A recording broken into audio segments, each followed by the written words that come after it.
Not everyone has 4 spare hours to watch a long video essay, more like video novel if you ask me, even if it does cover an important topic. So here's a summary of Hbomberguy's plagiarism video. Yes, I will be plagiarizing his video. Here's the summary. The first half hour is about a guy who got hired by IGN to write video game reviews, but he copied his work from somebody else, so he got fired. The next topic is a guy called the Angry Video Game Nerd who had to read scripts someone else wrote, and it turns out those scripts were plagiarized. Then we spend 20 minutes on a channel called Illuminati, who operates by watching a documentary and then regurgitating that documentary's information with new graphics on top. You could argue that she would have been better off just sharing a link to that documentary instead of recording her own version of the same information, but then she wouldn't have been able to easily make a bunch of money. At this point, 1 hour into the video, we come to our first meta assessment. The reason why people like to repost or reskin other people's work is that starting a content farm is one of the easiest ways to get rich online. BuzzFeed used to be really good at it, and it's going to be a lot easier with AI-enabled tools. After that, another half hour is spent talking about Illuminati again because she recently accused a well-liked YouTuber of plagiarizing her work. When that happened, nobody seemed to be on her side because it was a flimsy, petty accusation about a stylistic choice.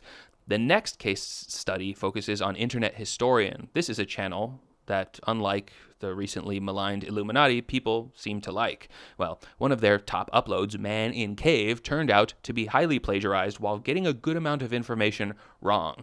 Around hour 2, this video becomes a deep dive on the main villain. This guy plagiarizes the most blatantly out of anyone in the vid, essentially combining all of the worst parts of each previous example. He takes stuff word for word like the IGN guy, he spreads uninformed misinformation like Internet Historian, and he made a lot of money tricking people into thinking he had an original point of view.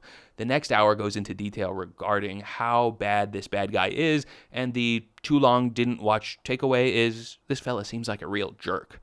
If you wanted to watch Hbomberguy's video for his final conclusions, you should start watching around hour 3, minute 20.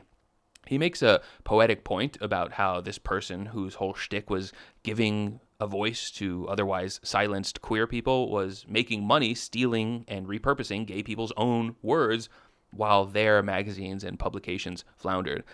Something that might not have happened if they were uplifted, spotlit, and given proper credit.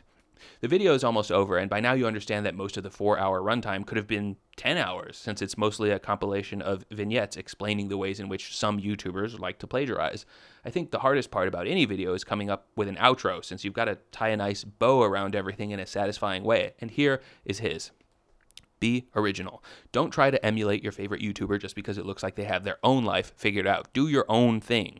There is a shout-out section for YouTubers he likes to watch, and then it's the end. Anyone who watched the original video in full wouldn't count my summary as plagiarism because the original poster asserts that acknowledging the original poster means my hands are clean. Ludwig does this, and he calls it the Yoink twist. I yoinked the summary of the video, and my twist is I'm going to impart my own point of view. I know you came here hoping to avoid a long yap sesh, so I'll make it quick. 1, I don't agree that being original is a good goal unto itself. I love remix culture, and I'm on record having listed my stylistic influences. If you take a Donkey video and a zero punctuation script, a David Sedaris essay, and a pinch of 5 to 10 other folks, this is what you get. 2, I hate to be the type of person who acts like audiences aren't capable of caring about 2 things at the same time, but my natural reaction to a complaint like this is, yeah, it sucks that plagiarism on YouTube exists, but so do legitimate criminal activities. The mommy bloggers who abuse their children while hosting a family channel, the influencers who keep getting busted for underage sex crimes, the top 0.001% YouTubers with young audiences who keep doing crypto scams, fraud, and theft. I'd love to start by at least punishing those folks first. 3, producing good media is hard. I got a camcorder in middle school, and I've been a hobbyist ever since. I went to a magnet school for video production in high school. I remember my 9th grade project was a news story on bluejacking, a practice of hacking into someone's phone via Bluetooth. I had seen a cool video about the topic on G4 Tech TV, and I wanted to cover it at school. In the end, my video was literally just a copy of their original story, except with my own stock footage and my own graphics. It was a fine high school project, but nowhere near good enough to pass the Hbomberguy sniff test. The way I see it, I'm really privileged to have spent 20 years making videos and getting this far with my abilities. Where many people might primarily see malice in the Illuminati section, I see someone operating at a 9th grade level.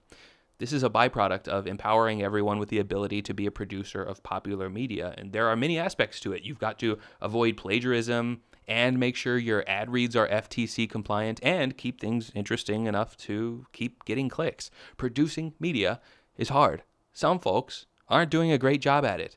I personally care far more about how someone responds to criticism than just the act of doing something that warrants criticism.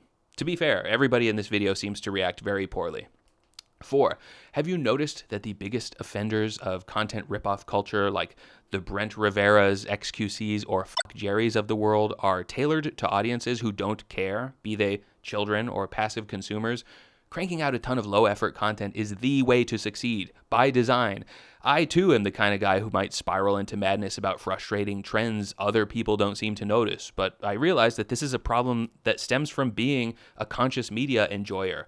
I know that some big portions of the internet aren't for me. Visiting them will be a net negative on my own well-being. This is another case of, man, the world would be such a better place if consumers were more discerning, but these days I protect my peace by just ignoring it. 5. The top comment on this video is from J. Kenji Lopez Alt. Kind of funny because ownership of recipes is especially complicated.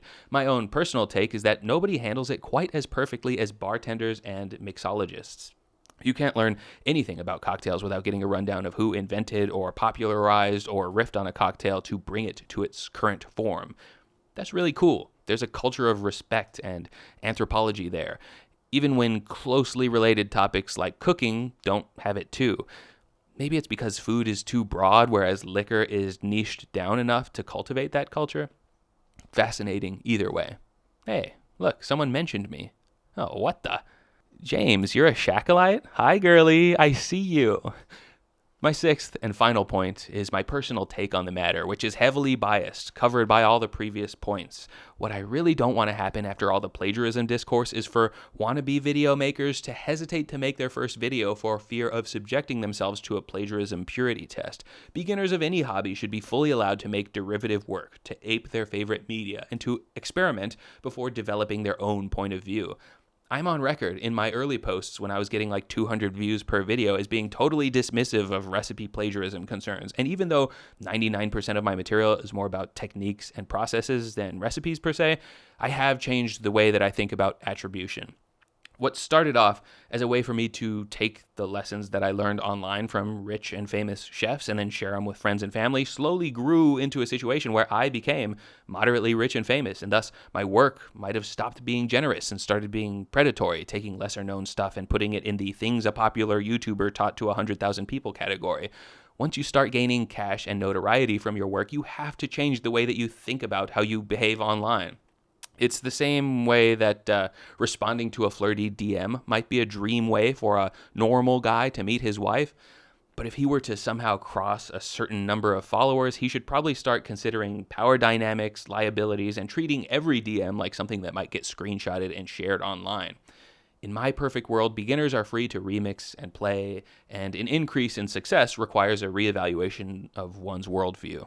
I love that anyone can make something and put it online, for better or for worse. I give you full permission to record yourself rereading this script word for word if that's what it takes to get you started. Just promise that you'll buy me dinner if yours breaks 1 million views.